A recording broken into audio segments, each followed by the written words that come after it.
Greetings, everybody. My name is Mona Bell. I serve as Associate Director of Georgia Sea Grant. I also have the good opportunity to serve on the leadership board of Earth Science Women's Network, or ESWN. ESWN, as you may know about already, is an international nonprofit organization that focuses on providing mentorship and support to women and non-binary individuals from around the world. It's a close-knit community of geoscientists that work and support each other. Today with us, we have Dr. Allison Steiner. She is a professor in the Department of Climate and Space Science and Engineering at the University of Michigan. And she is also one of the founding members of ESWN. So without further ado, Allison, welcome. Thank you, Mona. Thanks for having me. Great to have you. Allison, please tell us a little bit about your research and the type of things that you get to do in your current position. So as you said, I'm a professor at the University of Michigan. I've been here for 15 years, so I've gone through the full ranks of the tenure process, which can be pretty tough at times. And my research is focused on the interactions between atmospheric chemistry and regional climate. And in my research group, we do predominantly computational modeling and being a little bit more focused, we look at emissions that come from the terrestrial biosphere and how they can influence regional chemistry and climate. That's fabulous, Allison. That's important work. And it seems like your research is more basic, but also applied in nature from what you're telling me. That's really nice. So tell us a little bit about your involvement with ESWN. How did you get engaged with the activities of ESWN? When did it all start, and what it means to you? Yeah, so when I was in graduate school, I was doing my PhD at Georgia Tech in atmospheric sciences, and the research community was pretty small there. I felt it was hard to, I was working in a group that didn't have a lot of graduate students. And so I was really looking to build community, and I wasn't really sure exactly what I was doing, in research as a whole. So I asked my advisor if I could go to an AGU meeting. And so this was, I think it was spring of 1999. And I didn't know anybody there. There was nobody from my research group going. So as many of you may have experienced, walking into AGU can be kind of daunting, even though this was the spring meeting, which was like a relatively smaller meeting than the fall meeting. But I was feeling a little bit lost. And so I was, kind of running around, like looking for sessions to go to. And at several of the sessions that I kept going to, I kept seeing some of the same other group of younger women. Mm-hmm.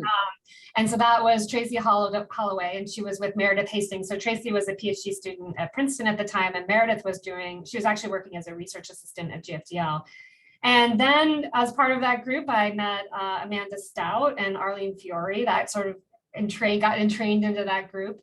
And I sort of learned a lot from that meeting in terms of, Tracy and Meredith had different strategies for how you could start networking. And all this was kind of foreign to me at the time. So I sort of started hanging around with that group. And then we started keeping in touch by email. And we started an email list amongst a lot of us. We were all looking for jobs around the same time. We were finishing our PhDs, within a couple of years of each other. And so it was really helpful to get advice from people on how to look for postdoc positions or what kind of positions you were even thinking about doing. At that point in time in graduate school, I was thinking about doing something outside of academia after I finished my PhD. And so that was something that Amanda Stout was exploring at the time. So it was really helpful to have those conversations with people from that early group. And so we started an email list, and this was back when email was not really even, we were using it, but it didn't rule our lives in the same way.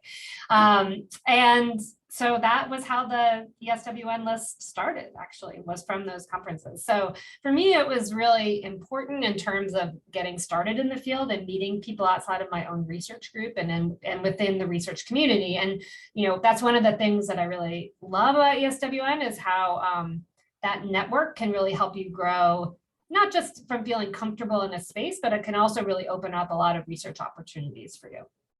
What an inspiring story, Allison, that there were a bunch of women who started this group simply by email, and it's grown to be the nonprofit that it is right now, with thousands of members from all around the world. So thank you for your leadership, and thanks for that inspiration, and thanks what you did for all of us at ESWN. So in light of the 20th ESWN's 20th year celebration. It was 2002 when you all started this, and it's 2022 now. Tell us something that you're particularly proud of. I mean, as you noted, the community has grown in such a way, and that is something that I don't think we ever would have foresaw, happening. When we started, it was just sort of word of mouth, and that's kind of where I think a lot of the bottom up sort of grassroots feeling of the organization comes from, was that we always wanted members to feel like they were part of something and they could make, the organization whatever they wanted it to be.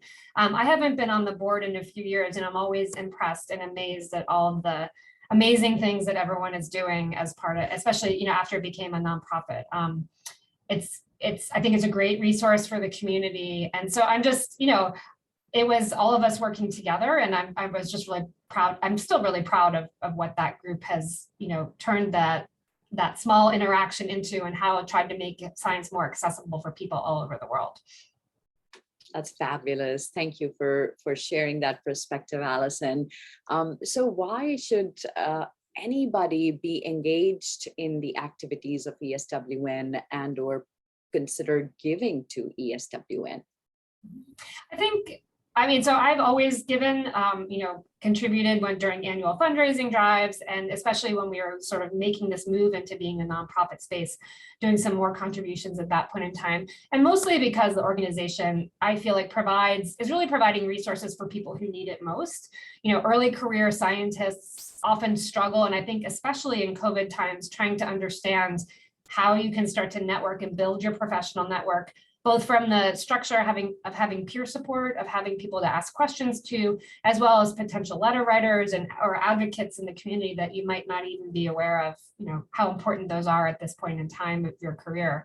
And so I think the programming that ESWN does, historically that's been around meetings, but obviously it's broadened to be so much more than that. And that's something that I think is really important, and I would like to see we can maintain this group going forward.